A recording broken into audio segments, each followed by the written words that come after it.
Ning sok tanggal 10 April kuwi nganti isuk mesti enek sing mirsani minimal 300 orang.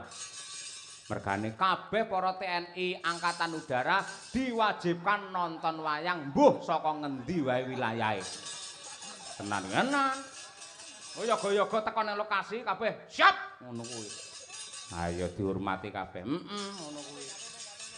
Sok latihane tanggal 1. Kuwi ning studio karo tanggal 6 nglatih Pak Urip Widodo. Ya. Lakone Perang Dunia Ketiga. Bah. Apik mbuh. Yo genduk Niken Salindri coba jumenenga kaya apa nduk Cahayu.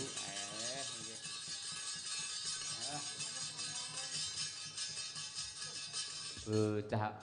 Jane dhewe lek napa job nyanyi tok ana jam 12 wis mulih.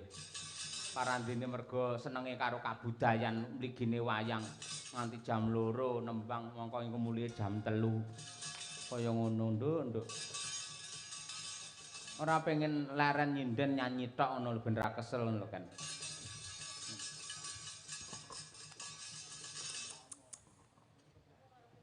Enjing, Pak. Enjing. Engko bablas neng ndi? Niki mengke alhamdulillah bablas teng Kediri, Pak. Wayangan. Bubuk. Oh, bubuk. Engko bengi jane kudune bintang tamune awakmu. Jenengan teng pundi? Neng Madiun. Oh. Didhawuhi Pak Bupati. Teng Madiun. Nggih, ning delalah anggaran tidak memungkinkan. Mosok kowe gelem 750? Ya Allah, Pak, kaya kalih sinten mawon to, Pak? Loh, gelem ora 750? Nggih boten to, Pak. Loh. Nggih. Jenengan tambahi. Tambahi ya. Ya tambahi 250 sak yuta pas. Kowe gur munggah tok ngono salaman bar ki medhun neh ora apa-apa. Jane nanggap kula niku paling penak lho, Pak. Penake piye? Saged dicicil. Oh, iso dikredit? Ya, saged, Pak. Oh, iya. Saged di DP nggih to, DP riyen. Umpami pinten 1 juta ngoten to, Pak. Di DP dulu 200, mengke sisane nek pas pon kula dugi ngoten. Pelunasane. Nggih, pelunasane mengke saged dicicil pagi, siang, sore, malam. Oh, iso di cicil ngono ya, di DP sik ngono. Padha karo aku. Aku iki wong ben gelem wayangan tak DWP kabeh. Omahku entek siji nggih DP wong-wong kuwi lho akhire ngono kuwi. Kualik lho, Pak. Hah? Kualik piye? Kok malah jenengan sing DP? Tak DP pamrih men ora batal ngono. Oh, ben kersane mboten nanggap lintune jenengan ngoten lho, Pak. Ngono tak DWP kabeh ngono kuwi. Ya, masuk akal berarti. Ah iya, ngono. Jenis strategi apa marketing lek ya beda-beda. Ah iya, ngono kuwi. Ya kan nembang apa nduk? Napa, Pak? Oh, nderek jenengan. Iki enek pamundhut iki kersa ora sampean? Ki.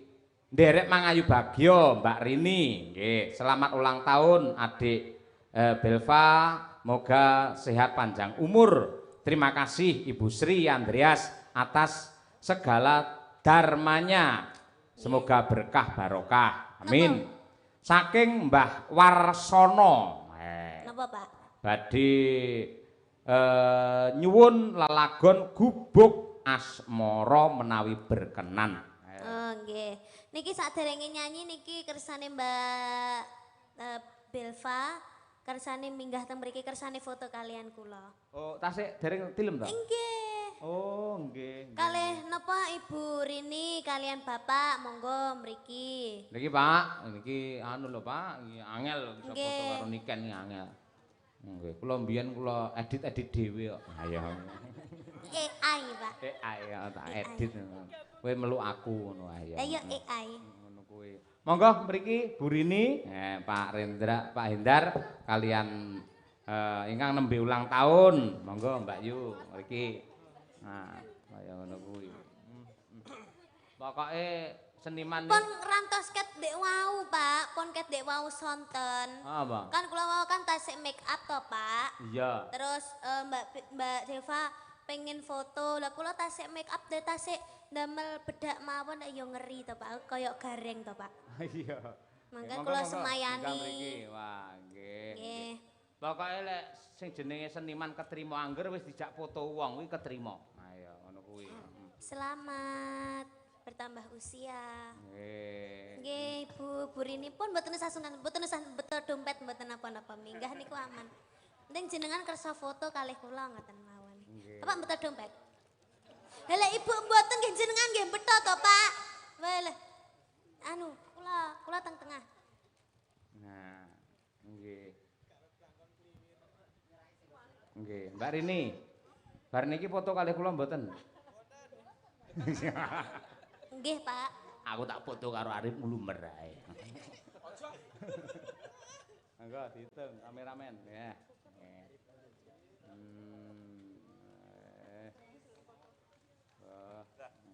Sudah. Nggih. Mungkin ada permintaan lagu nopo, Bu Rini? Bokong semok. Loh, mendingan apa, Pak? Cukup, oh nggih. Sampun berarti nggih? Oh nggih, sampun, Pak. Nggih, matur sembah nuwun. Nggih. Mugi-mugi sehat selalu, panjang umurnya. Amin. Amin. Nggih.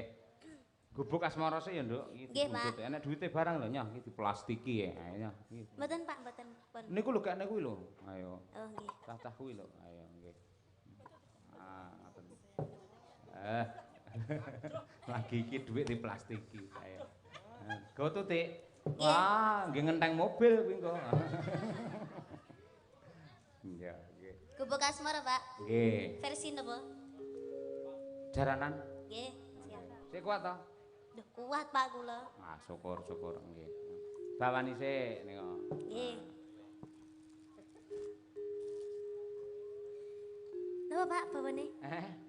Nyingkar. Ayo. Nyingkar nyingkur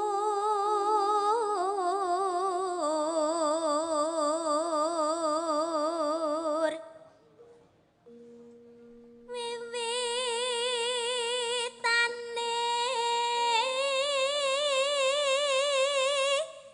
nyingkar nyingkur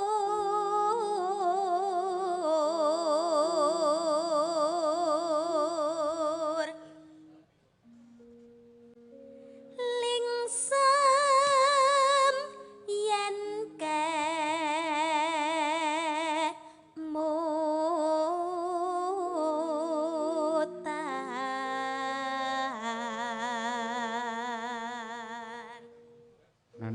No.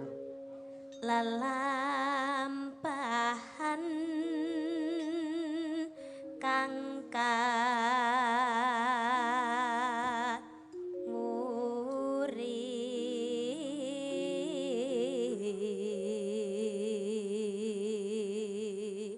Nano. Tarasno tulus nadyan engku bekas mara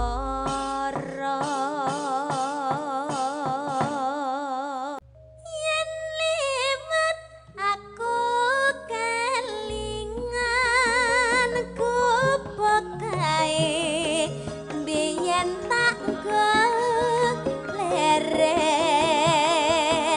ing cagak kabak tulisan warna abang tanda isih perawan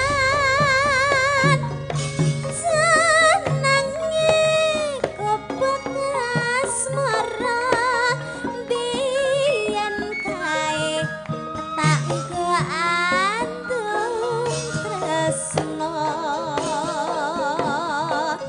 tanpa bantah tanpa klasa bat abadi ketaman asmara gubuk kae nyimpanawati wiwit biyen tumakas saiki gubuk kae kebak crita wayah wengi nganti gagat rina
bekae kebak cerita wayangi nganti kakak terima cepatan sajroning hati katan guntur saya merhati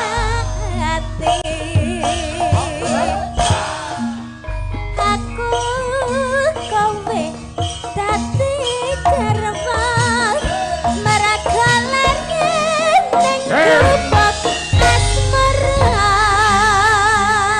Ayang Horo Original pimpinan Bopo Soleh.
Sampeyan kerep nonton YouTube Madangkara, ngene iki mesti metu.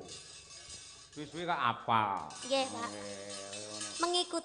Mengikuti profesional. Ya.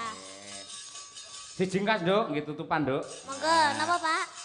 Sing karyane Mbak Westri ki apa, Keh? Kusuma Wijaya. Kusuma Wijaya. Nggih. Kuwi cakepane utawa saire iki apik luar biasa, seneng aku. Nggih, Pak. Coba diaturake oleh Niken Salindri nggih tutupan goro-goro. Monggo tos.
Kasih.